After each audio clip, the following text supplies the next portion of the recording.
Wilujeng sonten sadayana. Salam dari bumi Pasundan. Kenalkeun, nami abdi Reza Pratama, putra daerah asli Jawa Barat.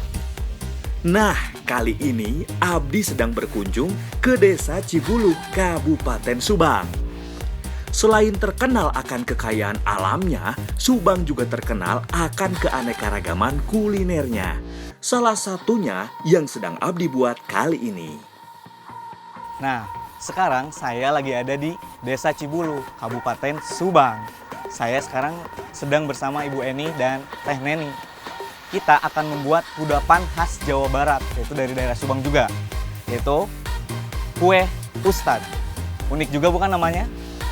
Naon lah itu, Bu? Ayeuna dipayunkeun eta lah ketan ditutuan. Ditutuan. Mohon, siap. Kue yang satu ini memang punya nama yang unik. Dinamakan kue ustad karena dahulu kue ini merupakan sajian wajib yang dihidangkan untuk para ustad setiap ada hajatan ataupun pengajian. Bahan utamanya teh adalah tepung beras. Di Jawa Barat memang banyak sekali sajian yang terbuat dari tepung beras. Karena provinsi ini memang terkenal dengan hasil pertanian berupa komoditi padi-padiannya. Tugas abdi kali ini adalah menumbuk beras ketan. Kalau kualitas beras ketannya, jangan ditanya. Betul-betul kualitas nomor hiji, sae pisan.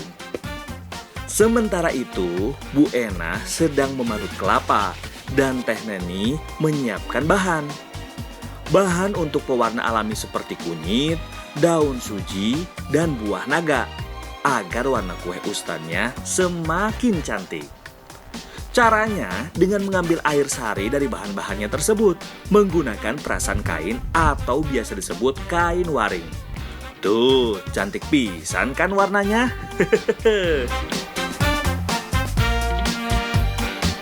Nah, kalau berasnya sudah halus seperti ini, kemudian tepung harus disaring terlebih dahulu sebelum diolah. Tujuannya agar tidak ada lagi gumpalan-gumpalan kasar yang nantinya bisa merusak tekstur kue. Tos cekap itu, Bu, sakieu wae. Apa tuh sih? Bias ku ibu di eta dicampurkeun naon tadi sareng kalapa. Tok, mangga. Ieu teh bilih eta bilih bade eta. Campurkan tepung, parutan kelapa, dan gula. Aduk-aduk semua adonan hingga merata. Pisahkan adonan menjadi beberapa bagian dan beri pewarna alami tadi. Ada warna putih, merah, kuning, dan hijau. Eleh, kayak pelanginya adonana, meni cantik euy. Oles daun pisang dengan minyak kelapa, lalu cetak adonan menggunakan cetakan anyam. Tumpuk adonan menjadi dua warna. Putih merupakan warna utama, lalu bisa dikreasikan merah dengan putih, kuning dengan putih, dan hijau dengan putih. Sesuai selera masing-masing deh.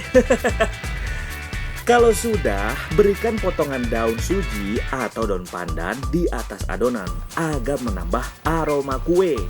Nah, setelah seluruh adonan masuk ke dalam pipiti, tinggal satu tahap lagi, yaitu dikukus. Ibu, orang kukus, Pak Abi. Kukus adonan selama 20 menit sampai mengembang. Kue dimasak menggunakan hawu seperti ini, lalu ditutup menggunakan cetakan tanah liat. Memang, menggunakan cara dan alat tradisional seperti ini memakan waktu lebih lama dibandingkan jika menggunakan kompor. Tapi dijamin rasanya mah akan jauh lebih lezat.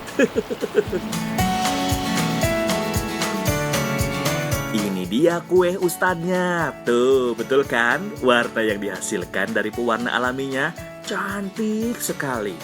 Kue ini sekarang langka loh. Bahkan di pasar-pasar tradisional sudah jarang yang menjualnya. Rasa gurih dari kelapanya berpadu dengan manisnya gula. Ngeunah pisan. Apalagi dimakan hangat-hangat seperti ini. Tekstur kuenya kenyal sekali. Bu Ena dan Teh Neni memang jago nih membuat kudapan yang satu ini.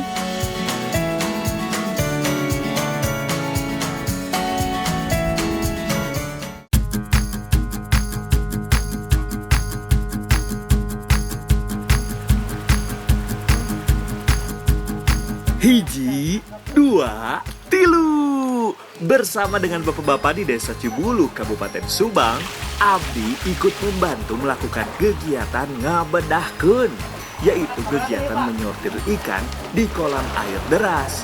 Tujuannya untuk memisahkan ikan sesuai dengan ukurannya. Ikan yang kecil biasanya akan dibiarkan di dalam kolam kecil hingga beratnya mencapai paling tidak 0,5 kilogram. Sedangkan yang besar akan dipindahkan ke kolam yang lebih besar ataupun bisa untuk dijual. Kegiatan ngabedahkeun ini juga bertujuan untuk menjaga kepadatan kolam dan menjaga kualitas ikan juga. Selain dengan tangan kosong, ada cara lain lagi untuk menangkap ikan di kolam, yaitu dengan menjaring ikan seperti ini. Butuh banyak orang loh untuk menyortir ikan-ikan ini, soalnya kan harus menggiring ikan ke pinggir kolam ikan secara serempak. Kelihatannya memang gampang, tapi berat juga loh menggiring ikan sebanyak ini, apalagi ikannya aktif-aktif pisan. Nah, Abdi harus segera pamit nih, soalnya Abdi janji untuk membantu Ibu Iren masak. Hayu Pak, Abdi duluan, puntennya. Malah dapat oleh-oleh ikan sekantung plastik. Alhamdulillah, rezeki anak soleh dan suka membantu ya. Pas banget lah untuk bahan masakan makan siang kali ini. Wah, ini salah satu yang paling kusuka, mencicipi kuliner khas sekaligus belajar cara membuatnya. Nah, ini dia nih ikan yang sudah saya ambil tadi di kolam.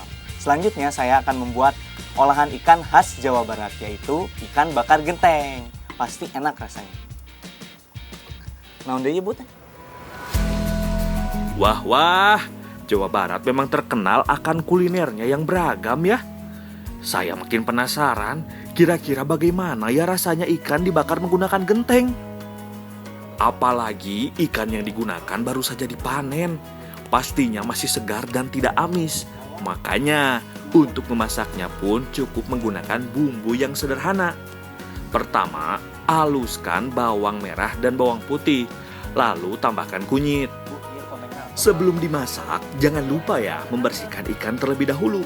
Serta bagian badan ikan juga harus diiris agar bumbu meresap dan tentunya lebih mudah matang. Selain bumbu halus, ada juga bumbu yang kasarnya, yaitu jahe, cabai merah, daun bawang, dan tomat. Punten ieu laukna di bumbuan. Kalau semua bumbu sudah siap, lumuri ikan dengan bumbu halus. Lalu letakkan ikan di atas daun pisang, kemudian tambahkan bumbu kasar. Biar makin nikmat, tambahkan cabai rawit hijau. Makanan Sunda memang enggak lengkap kalau tidak pedas. Terakhir, bungkus ikan menggunakan daun pisang dan ikan siap untuk dibakar.